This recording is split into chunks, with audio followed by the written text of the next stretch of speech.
Greetings mga kapatid mula sa mini bulwagan ng Panginoon. Tayo yung mga nasa ating mga lugar-lugar at nawa ay patuloy tayong nabibiyayaan sa maraming paraan na hindi natin na-imagine nung araw na pwede palang maging biyaya rin ang mga ganitong klase ng pagkakataon. Nawa ay magliwanag sa atin ang kagandahang loob ng Diyos, ang kanyang kabutihan, at tayo man maging liwanag sa buhay ng mga kasama natin sa bahay at sa mga kapatiran nating nasa iba't ibang lugar sa buong daigdig na ngayon ay magkakasama tayo in spirit. Sabay-sabay tayong pumupuri sa Panginoon at humihingi ng kaliwanagan mula sa Kanya. Ang pag-aaral natin sa araw na ito, pinamagatan nating forsaken, nakalimutan, iniwan. Ganun ba talaga yun?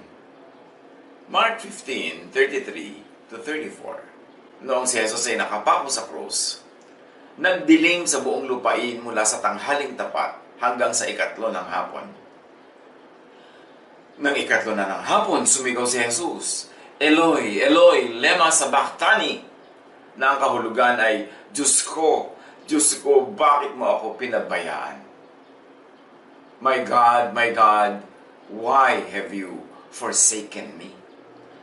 Mula sa tinig ito ni Jesus, nadidinig ng iba, ano ang kahulugan nito?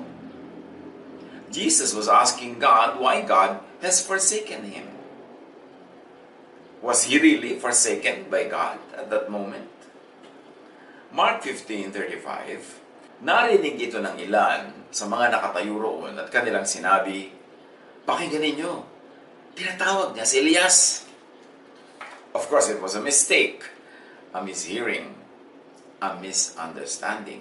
Fake news, kumbaga, hindi naman si Elias ang tinatawag, kundi yung Ama sa Langit. Mark 15:36. May tumakbo upang kumuha ng isang espongha.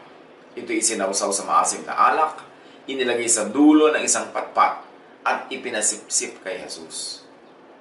Tingnan natin kung darating si Elias upang iligtas siya. Sabi niya, itong ganitong pagpapasipsip ng mumurahing alak or maasim na suka, maasim na alak, ay tinitingnan nila na parang tulong doon sa nakapako sa krus. Kumbaga, magkakaroon ito ng effect na hindi siya masyadong makakaramdam ng sakit. It's an act of kindness, actually.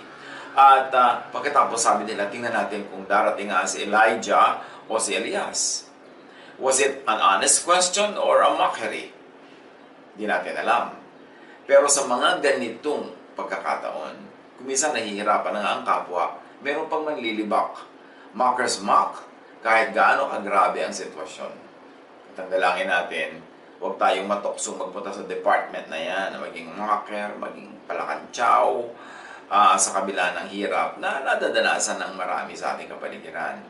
Meron naman na imbes na lamang na mag-bless, imbes na lang na makatulong, manglilibak pa, gagawa pa ng emotional wounds sa kapwa. At hindi natin alam kung if this specific person was mocking Jesus, but definitely many people around were mocking him. Nahihirapan na nga, dumudugo na nga, nilalagnat na nga, nakukuha pa nilang libak-libakin. Nawa sa mga panahon ng paghihirap ng kapwa natin, ng sarili natin, yung kabaitan natin ang lumabas, yung kabutihang loob, yung kagandahang loob, para magkatulungan tayo sa isa't isa. Mark 15:37-38. Sumigaw ng malakas si Jesus at pagkatapos ay nalagutan ng hininga. At napunit sa gitna ang tabing ng templo mula sa itaas hanggang sa ibaba. Ang templo kasi may mga section-section. Meron para sa pangkalahatan, meron para sa mga Gentiles sa labas lang, merong pang loob-loob dun sa mga sinasabi nilang holy place, merong most holy place or holy of holies, at iba't ibang rango ng tao ang nakakapasok sa mga lugar na yon. Doon sa pagitan ng holy place at most holy place na tinatawag, merong makapal na kortina na mula taas hanggang baba, yun ay nakasara lagi. Sa loob nun, dun sa most holy place or holy of holies, nandun yung mga kung ano-anong mga kasangkapan ng dambana na ina-associate nila sa presensya ng Diyos. Walang pumapasok sa lugar na yon kundi yung high priest. Once a year lang, nagdadala ng mga dugong handog para siya lang ang kumatawan sa lahat ng tao sa paglilinis ng kasalanan ng mga tao sa pamamagitan ng handog na dugo. Itong priest na ito, high priest, pag pumapasok, may mga suot na kampana siya na nakakabit sa kanyang damit. Ang isang paa niya may tali na ang dulo na iiwan doon sa labas. Pagtawid niya sa kortinang ito, hila-hila ng paa niya yung tali at naiiwan na hawak ng iba doon sa kabilang side naman, yung kabilang tali. Kasi ang paniniwala nila, pagka hindi natuwa ang Diyos sa pagpasok niya doon, kahit siya yung high priest, bigla siyang mamamatay. Magagalit sa kanya ang Diyos at mamamatay siya. Kaya wala namang ibang pwedeng pumasok doon, kaya hihilahin siya sa pamamagitan ng tali na nakakabit sa kanyang binti, sa kanyang bukong-bukong. Kaya takot ang umiiral sa kanila pag pumapasok sa lugar na yon. Yung kurtina din na yon, nagsasabing ang Diyos ay dito, ikay hanggang dyan lang, hindi ka pwedeng lumapit, walang pwedeng pumasok, ang Diyos ay galit, ang Diyos ay kailangan laging bigyan ng alay, ang Diyos ay papatayin ka pag pumasok ka doon, at ang Diyos ay malayo. Yun ang image na ibinibigay ng temple, ng kurtina, at ng priest tungkol sa Diyos. Pero syempre, advantageous yun sa priesthood. Kasi sila lang ang pwedeng lumapit doon para humingi ng tawad para sa kasalanan ng mga tao. It makes them very, very important. It makes them a bridge, according to their own beliefs and teachings, between God and people. At yun ang kortinang napilas mula taas hanggang baba nang si Jesus ay malagutan ng hininga.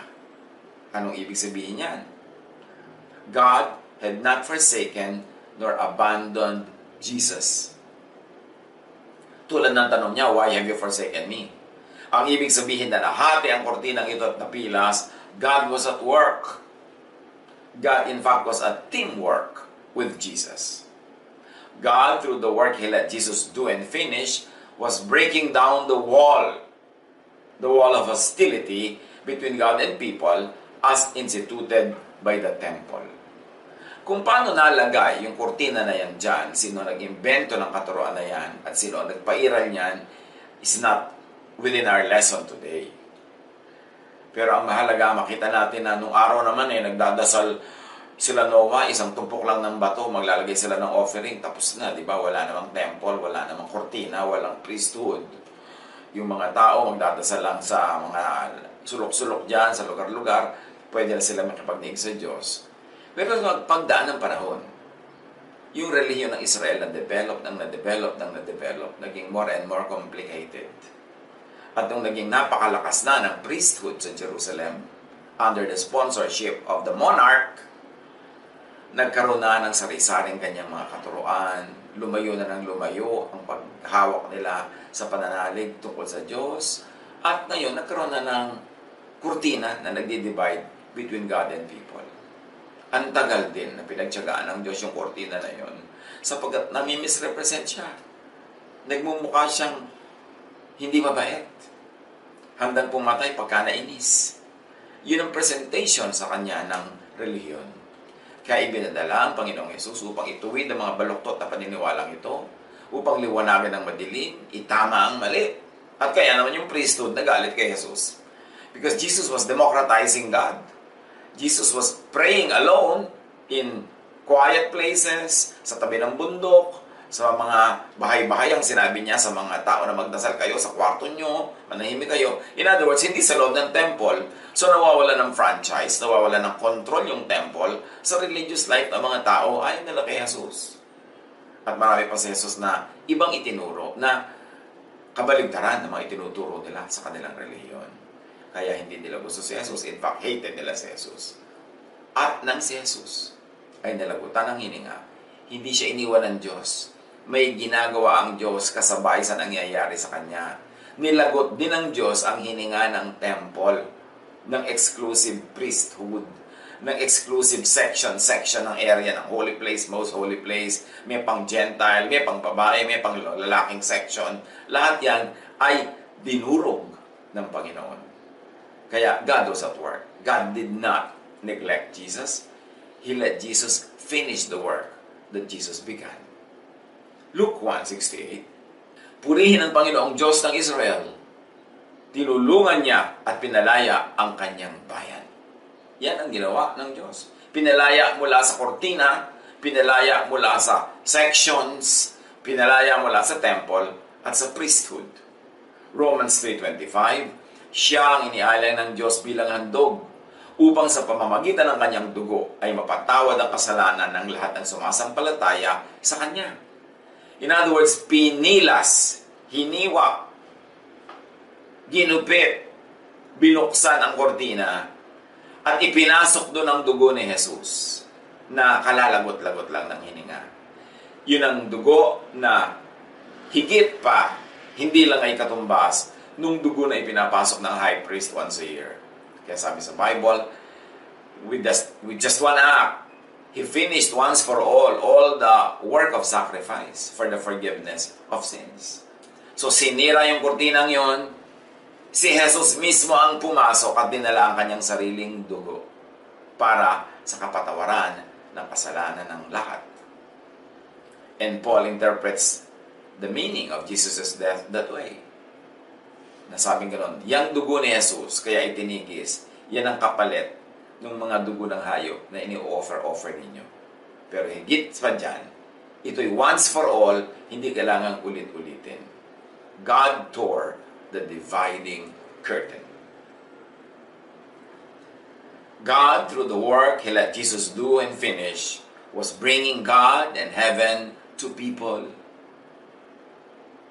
Pinilas niya yung kortina, hindi lang para makapasok ang tao dun sa loob, kundi para ilabas din ng Diyos na kinulong ng priests. Kinulong nila ang Diyos sa loob ng temple nila. Para doon ka sa temple nila pupunta, mag-aalay, mag-ahandog. Sinolo nila ang Diyos. At ayaw yun ng Diyos, kaya pinilas niya ang kurtina ng templong ito. Kaya mababalikan natin ang unang ginawa ni Jesus nung pumasok siya sa Jerusalem. Sa tinatawag nating Palm Sunday.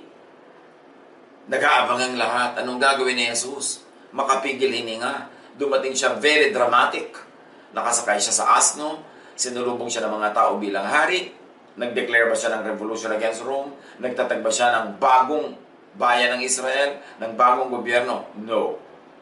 Dumiretso siya sa temple. Pinagtataob niya yung mga mesa ng palitan ng pera doon. Pinagpapakawalan niya yung mga ibon at mga hayop na nakakulong doon para i-offer. Pinagtataob niya ang mga mesa, labas niya at itinaboy niya yung mga nagkukomersyo doon, nagtitinda ng mga sari-saring may kinalaman sa relihiyon. Pinaghagupit pa nga niya, pinaghahampas. Yun ang ginawa niya. Tapos umalis na siya. Magtatanong siguro iba, yun lang. Yes, yun lang. Kasi ilan naman ang talagang gagawin niya doon. Binasag niya yung paniniwala ng mga tao sa sacrifices for the forgiveness of sins. Binasag niya yung komersyo ng relihiyon. Binasag niya yung exclusive franchise ng temple na ang Diyos nakakulong sa loob nila, pupunta ka sa kanila para lumapit ka sa Diyos. In fact, all throughout history, sa pakikipag-compete ng priesthood dyan sa Jerusalem, sa iba't ibang mga independent faith communities all over Israel, sinisira nila yung mga tinatawag na high places, pinagigiba nila yan. It's a constant competition for the people's attendance. At yan ang ginawa ni Jesus nung siya pumasok ng templo at itinaboy niya ang mga nagtitinda doon. At yan ang ginawa ng Diyos nung pinilas ang kortina. Isa lang ang ginagawa talaga ng Diyos Ama at Diyos Anak. Inilalapit ang tao sa Diyos at ang Diyos sa tao. Hebrews 10:19-20. Kaya nga mga kapatid, tayo'y malaya ng makakapasok sa dakong kabanal-banalan dahil sa dugo ni Jesus. Binuksan niya para sa atin ang isang bago at buhay na daang naglalagos hanggang sa kabila ng tabing, at ang tabing na ito'y ang kanyang katawan. Kailinaw naman ang Hebrews 10:19-20 na dahil pinilas yung kortina, now we can all access God. And God is released from His little prison invented by the priests. At ngayon malapit na muli ang Diyos at ang tao. Hebrews 2:17, for this reason, He had to be made like them, fully human in every way, in order that He might become a merciful and faithful high priest in service to God, and that He might make atonement for the sins of the people. Bakit naghirap si Jesus? Bakit hinayaan ng Ama na maghirap si Jesus? Bakit siya nasaktan? Bakit naramdaman niya ang lahat ng dusa at pagkatapos ay nalagutan pa ng hininga? Ito'y upang lalong maging makamahirap si Jesus. Upang lalong maunawa ang nahihirapan. Upang lalong maging maibigin sa mga hindi iniibig ng iba. Upang lalong maging maunawain sa hindi inuunawa at basta-basta hinuhusgahan ng iba. Dumana si Jesus ng libong sakit to identify with all of us who go through pain, so that He will not only be accommodating and understanding, but He will be fully understanding of our situation. Magtataka tayo, bakit ang anak ng Diyos ay kailangan dumanas ng sobrang hirap? Kasi pas nahirapan ka, if your heart is in the right place, mas babait ka sa kapwa na nahihirapan. Tulad ng sino bang malaki mag-tip sa mga waiter, hindi yung mga waiter din. Pag kumakain sila sa ibang restaurant, malakas sila mag-tip. Yung mga former waiter na naiba na ang kanilang posisyon sa buhay, malakas sila mag-tip. Kasi alam nila kung gaano kahalaga yung tip sa mga waiter. Sino mga kuripot mag-tip? Yung mga mayayaman. Hindi naman lahat. Pero yung mga mayayaman kasi palibas at hindi sila dumadaan sa hirap. Akala nila yung konting barya, malaking bagay na. Akala nila sobrang bonus na yon. Kaya kung minsan insensitive sila sa pangangailangan ng mga kinakapos. Kaya mahalaga, mga kapatid, pag dumadanas tayo ng hirap, tulad ngayon, may mga hirap at nararanasan, gawin natin ito para maging learning experience. Para pagkatapos nito, mas maunawain tayo sa nahihirapan. Mas mabait tayo. Naranasan ngayong nating ma-quarantine. Naranasan natin na ma-lockdown. Pagkatapos ba niyan, mag-aalaga pa talaga kayo ng mga nakakulong na ibon? Matapos yung maranasan halos makulong? Ngayon naiintindihan nyo lang, nararamdaman ng ibon. Matapos ang mga nangyaring lockdown na ito, mga kapatid, magagawa pa ba natin na mag-alaga ng mga aso na ang liliit ng kanilang bahay, halos hindi sila makaliko? Magagawa pa ba nating magkulong ng sari-saring hayop na wala silang layang kumilos hanggang kamatayan na nila yung kalagayan na yon?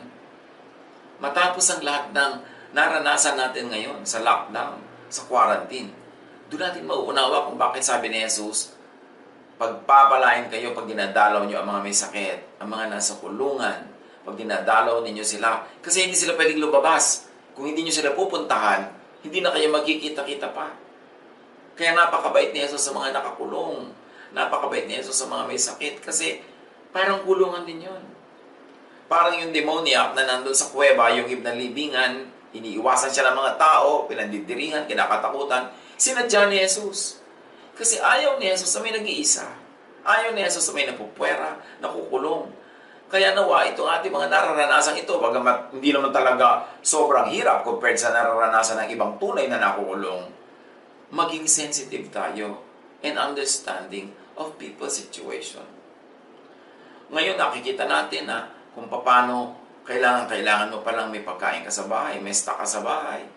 Nawa kung tayo may kakayanan, tayo yung mga employer, tayo yung mga kapitalista, magpasweldo naman tayo ng mas malaki.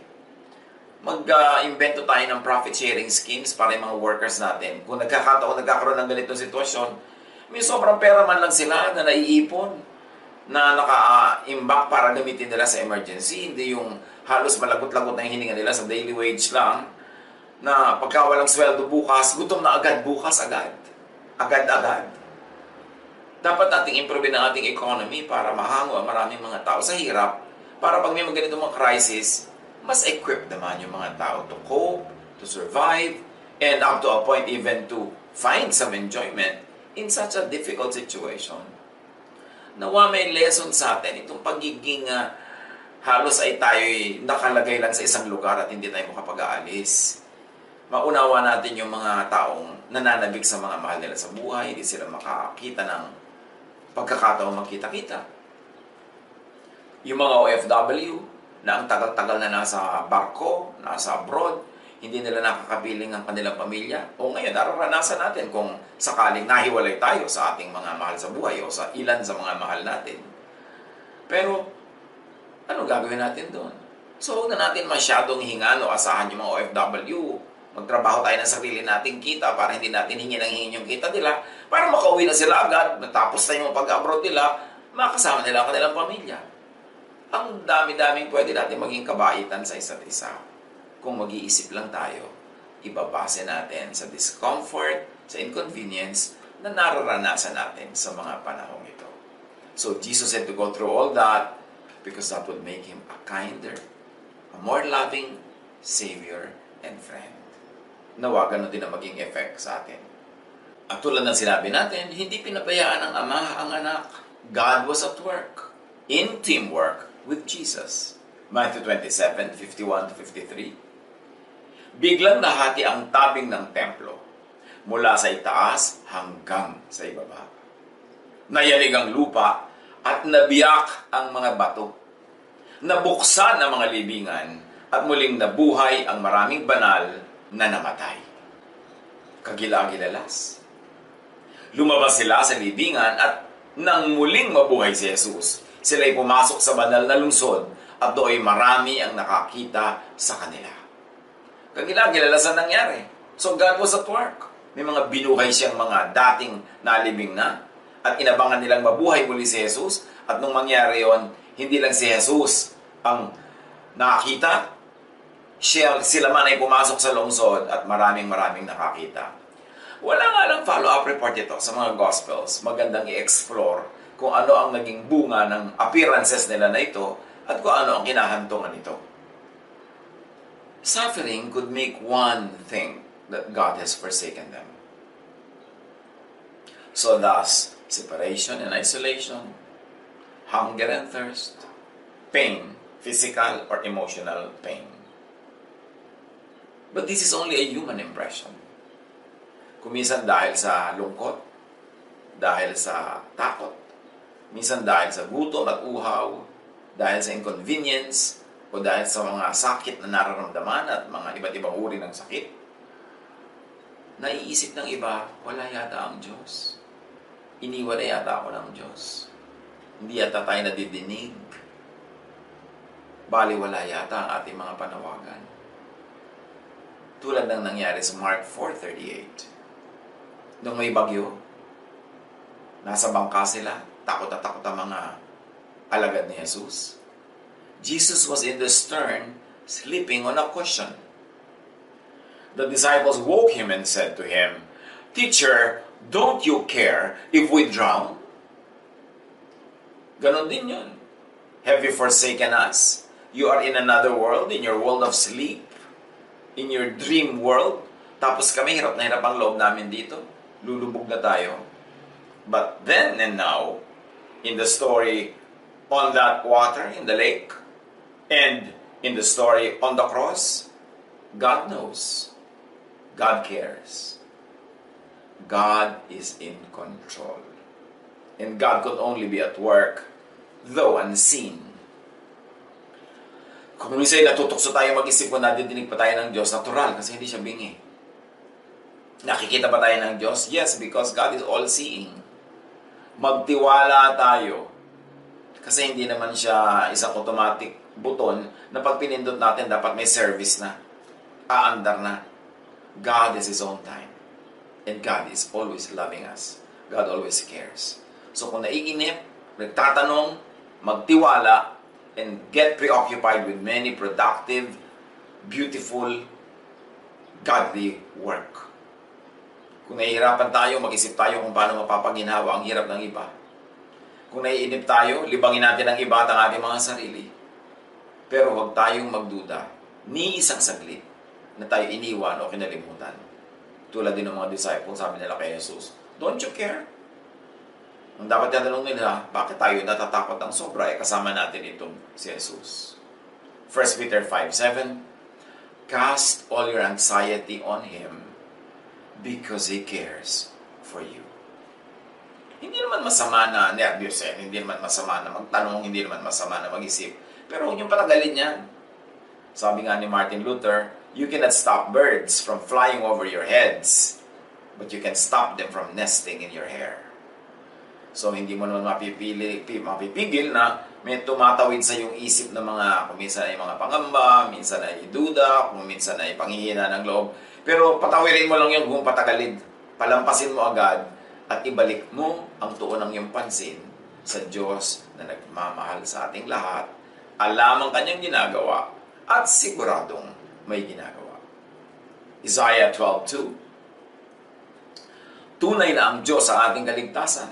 Sa Kanya ako magtitiwala at hindi ako matatakot.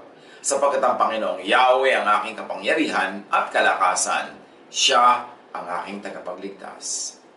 This general declaration of Isaiah is good for all peoples, including us. Hindi naman to particular and unique to the Jews only. Sapagkat siya i-declare ng pananalig sa Diyos, kaya ito'y maaari din natin i-claim at i-declare. Jeremiah 1:8, huwag kang matakot sa kanila sapagkat ako'y kasama mo at iingatan kita.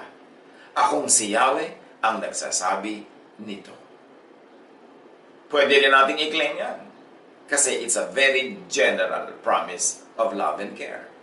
Luke 12:7, indeed, the very hairs of your head are all numbered. Don't be afraid. Pati nga daw bilang ng iyong buhok, kasama na yung mga nalagas kahapon at tumubo kaninang umaga, alam ng Diyos. So, alam niya ang kalagayan, relax. Chill lang. Do what is required in a practical way to keep yourself safe. Do what is godly to help others, and trust God. John 14:27, peace I leave with you, sabi ni Jesus. My peace I give to you. I do not give you as the world gives. Do not let your hearts be troubled, and do not be afraid. Ano bang ibig sabihin ng the world gives? Paano yun? Kung minsan hindi naman totoo. Pinapangako ka ng peace, pero hindi naman pala talaga totoo. Pero si Jesus, totoo ang kanyang pangako. At hindi bigay bawi. Kaya magtiwala. Paghariin ng kapayapaan sa ating puso. 2 Corinthians 1:3-4. Purihin natin ang Diyos at Ama ng ating Panginoong Jesucristo. Ang mahabaging Ama at Diyos na pinagmumula ng lahat ng kaaliwan. Inaaliw niya tayo sa ating mga kabighatian upang sa pamamagitan ng kaaliwang tinanggap natin sa Kanya, ay makatulong naman tayo sa mga nahahapis. So whatever comfort we receive from God, gawin natin yun pang-comfort din sa iba. Whatever provisions or supplies we receive from God, magbahagi din tayo nun sa ibang kinakapos na kaya nating maabot. Kasi kaya ka kinocomfort ng Diyos para maging taga-comfort ka rin ng iba. Huwag nating sosolohin. At habang tayo nagiging instrumento ng Diyos na pagpapala sa iba, lalo naman tayo na pagpapala. At nalilibang tayo na huwag tumingin sa mga nakakatakot at mga negative, kundi doon sa positive at encouraging. It improves your mental health. It improves your emotional health. Not only that, but also it improves your general well-being. Yung paggawa ng mabuti sa kapwa. So kung meron kang mga pinoproblema sa sarili mo, isipin mo ang iba meron din, tulungan mo sila para hindi mo laging mapagtuunan ng pansin yung pinoproblema mo. Malilibang ka rin, matutuwa pa ang Diyos, makakatulong ka pa sa kapwa. Bakit tayo nagdurusa? Bakit tayo binibigyan ng ginhawa? Pareho lang yan. So we become more compassionate. Has God forsaken us? Nonsense. Isaiah 49:15. Can a mother forget the baby at her breast and have no compassion on the child she has born? Of course, the answer is no. A mother will not forget yung kanyang anak. Though she may forget, patuloy ng Isaiah, I will not forget you. Yan ang sabi ng Diyos. The inclusion of all believers in this promise is made perfectly clear by the teachings and work of Jesus. Kahit si Isaiah ang sinabihan, si Isaiah ang ginamit na pagsasabi, kasali tayo sa sinabihan kasi inulit yun ni Jesus sa kanyang teachings at sa kanyang mga ginawa. This love surely extends beyond Jerusalem, Judea, and Samaria into the ends of the earth, into our homes, into our hearts. Does God forsake us? Never. God is at work be patient, believe, and have peace. God bless us all.